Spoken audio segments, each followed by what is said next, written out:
Good day, everyone. I am Eileen L. Pasqua and I will be discussing the introduction to principles of management. And for today's lesson, this will be our learning objectives. At the end of the discussions, you are expected to first know the dimensions of the planning, organizing, leading, controlling POLC framework. Second, learn how economic performance feeds social and environmental performance.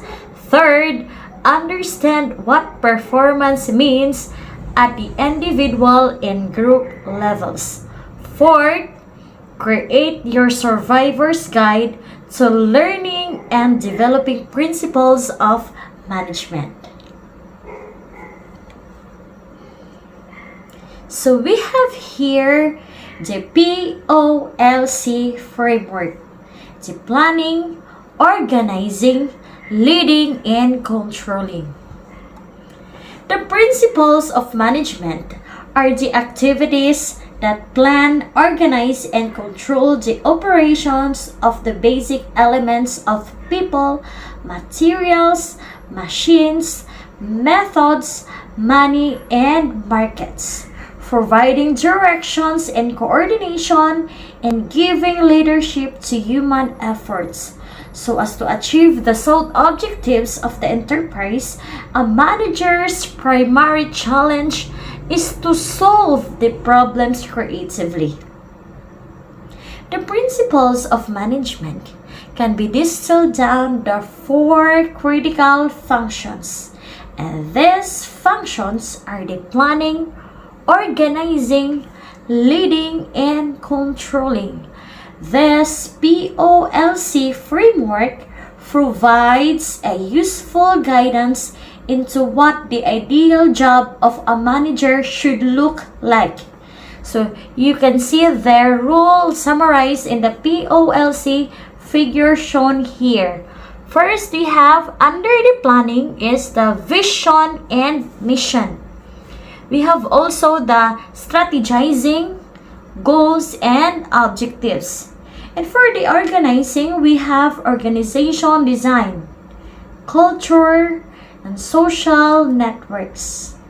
For the leading, we have leadership, decision making, communications, group or teams, and motivations. And the controlling is we have systems, processes, and the strategic human resources. We have here planning. Planning is the functions of management that involves setting objectives and determining a course of action for achieving those objectives. It requires that a managers be aware of the environmental conditions facing their organizations, forecast future conditions. It also requires that a managers be a good decision makers. A planners are the persons who makes decisions about how something will be done in the future. They help the community and its various groups identify their goals and form a particular visions. So there are some types of planning. First is the strategic planning. So it involves analyzing competitive opportunities and threats, as well as the strengths and weaknesses of the organization, and then determining how to position an organization to compete effectively in their environment. It has a long time frame, often 3 or more years. Second, we have here the tactical planning. It's an intermediate range 1 to 3 years planning that is designed to develop relatively concrete and specific means to implement the strategic plan. Middle-level managers often engage in tactical planning. So next, we have here the operational planning. It is a short range or less than a year planning that is designed to develop specific action steps that support the strategic and statistical plans. It often describes single-use plans or ongoing plans. So next, we have the contingency planning. It is made when something unexpected happens or when something needs to be changed. It is essential in moments when changes cannot be foreseen. So we have here the organizing, leading, and controlling. So when we say organizing, it is the function of management that involves developing an organizational structure and allocating human resources to ensure the accomplishment of objectives. It creates sense of security, clarifies authority and responsibility. It also facilitates specialization, establish channels of communication, and helps for effective administration. Next is the leading. Leading involves the social and informal sources of influence that you use to inspire action taken by others. It also involves influencing others through direction, inspiration, and motivation toward the attainment of organizational objectives. Leadership is the one of the most important functions of management.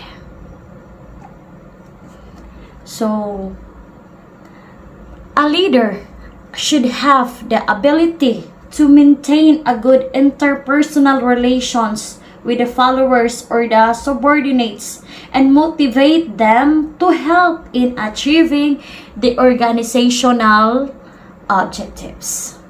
Next, we have the controlling. It is a process of monitoring, comparing, correcting performance of, and taking to ensure desired results. It consists of the 3 steps.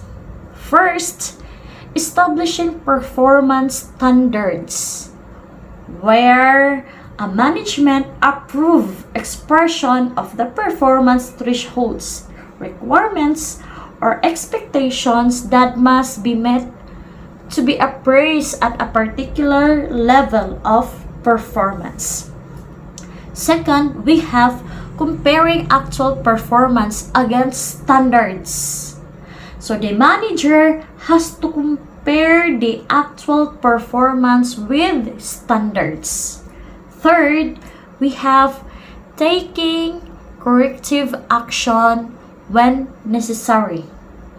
Employees need to be clearly advised of the problem or concerns that needs to be corrected and be given a reasonable opportunity to improve before any further action is taken. So here is the economic, social, and environmental performance. As you see the picture there, we have also the corporate social responsibility. So economic performance is very important to firm stakeholders, particularly its investors or the owners, because this performance eventually provides them with a return on their investment. It is important to note that the customers play a big role in economic profits.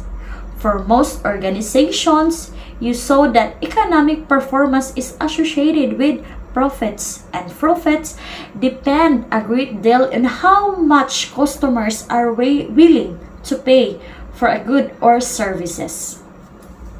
So we have the social and the environmental performance.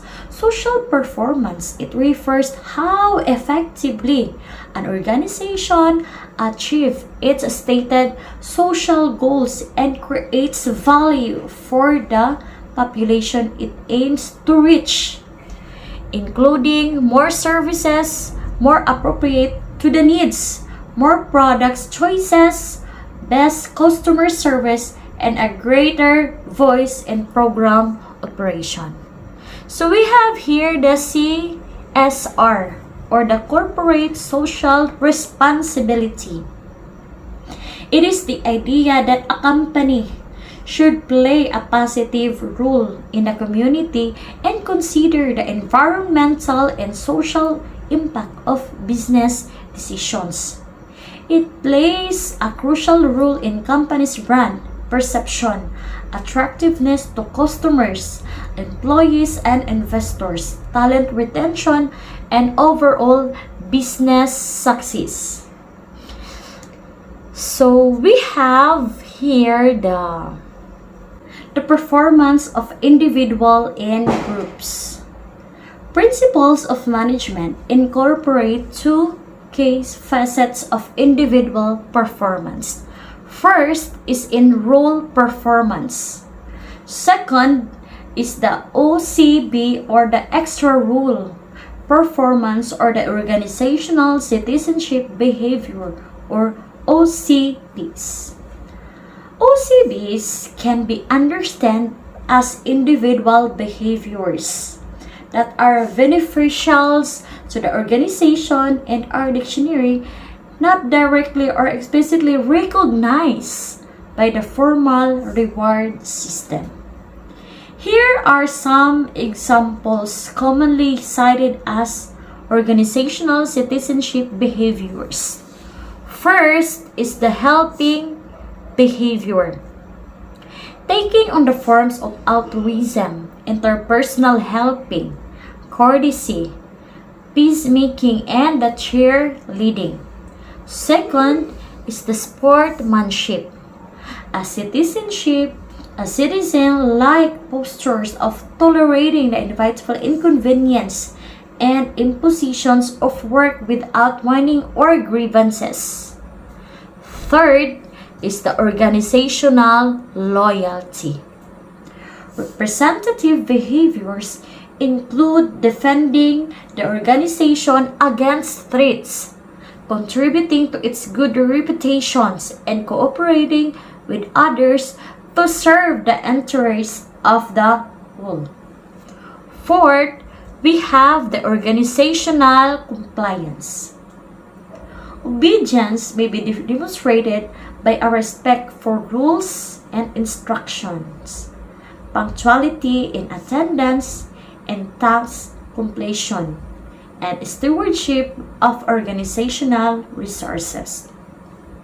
And the fifth, we have here the individual initiative, a pattern of going well beyond minimally required levels of attendance, punctuality, housekeeping, conserving resources, and related matters of internal maintenance.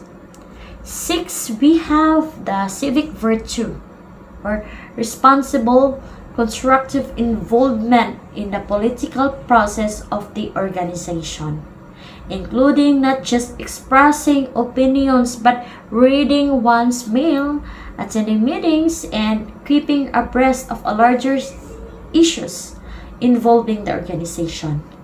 Seventh, we have here the self-development. Includes all the steps that the workers take to voluntarily improve their knowledge, skills, and abilities so as to be a better able to contribute to their organization. Next, we have the Principles of Management Survivor's Guide. Assess your learning style. Principles of Management courses typically combine knowledge, skills, and the development and application of those skills themselves. For these reasons, it is helpful for you to develop your own strategy for learning about and developing management skills.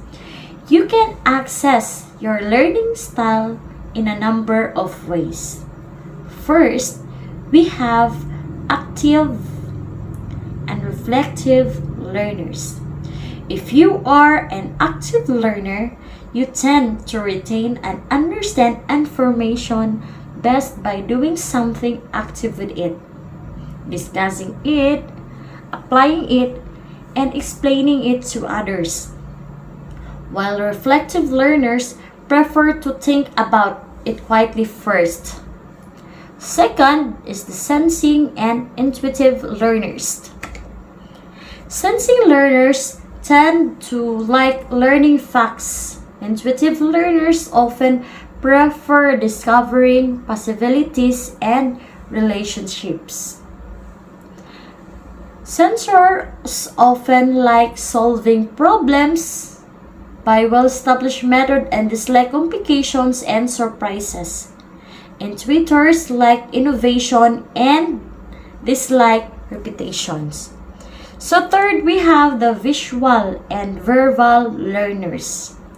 Visual learners prefer to use images, maps, and graphic organizers to access and understand new information, while verbal learners favor using words and linguistic skills in speech and in writing, such as reading, writing, listening, or speaking. Fifth, we have the sequential and global learners. Sequential learners tend to gain understanding in linear steps, with each step following logically from the previous one, while global learners tend to learn in a large jumps, absorbing material almost randomly without seeing connections and then suddenly getting it. Okay, so your access your learning style. What you should do now? You can apply this valuable and important information about yourself to how you approach your Principles of Management course and the larger POLC framework. You have already begun to apply the spirit of what we recommend in this third part of the development of your Principles of Management Survival Kit by gauging your learning styles. So we have three essential components to assist your learning styles. So first, we have gauge. Take stock of your knowledge and capabilities about a topic. Second is discover. Learn enough about a topic so that you can set specific development goals on which you can apply and practice, and later gauge again your progress toward your set goals. Third is reflect. Step back and look at the ways you have achieved your goals. Take the opportunity to set new ones and chronicle this experience and thought process in a daily journal. So the combination of gauging and learning about a topic should permit you to set some goals related to your focal topic. For example, you want to develop better team communication skills or better understand change management. So while your goals reflect the intersection of your needs and the subjects, we do not know that the specific goals satisfy certain characteristics. So these characteristics should be the SMART, measurable, aggressive, realistic, and time-bounded. It yields the acronym SMART. Here is how to tell if your goal is SMART goals. So when we say specific, the goals are more likely to be achieved than a general rule or than a general goal. To set a specific goal, you must answer the W's questions. So first we have the who. Who is involved? And then what? What do I want to accomplish? Where? At what location? And when? In what time frame? Which? What are the requirements and constraints? Next, why? Or what specific reasons or purpose or benefits are there for the accomplishment of your goal? So when we say measurable, when goals are specific, performance tends to be higher. So why? If goals are not specific and measurable, how would you know whether you have reached that goal or any performance level becomes acceptable? For the same reason, telling someone do your best, it is not effective goal because it is not measurable and does not give the person a specific target. So next, we have here the aggressive. Aggressive goals are also called as stretch goals. Why are effective goals aggressive? So easy goals do not provide a challenge. When goals are aggressive and when they require people to work harder or smarter, performance tends to be dramatically higher. Here, so when we say realistic, while goals should be difficult, they should be also based in the reality. So in other words, if a goal is viewed as possible to reach, it does not have any motivational value. Only you can decide which goal is realistic and which is possible to achieve. Just to be sure that the goal you set, it is aggressive, it remains grounded in the reality. So next, we have here timely or time-bounded. The goal should contain a statement regarding when the proposed performance level will be reached. So in this way, it provides a person with a sense of urgency.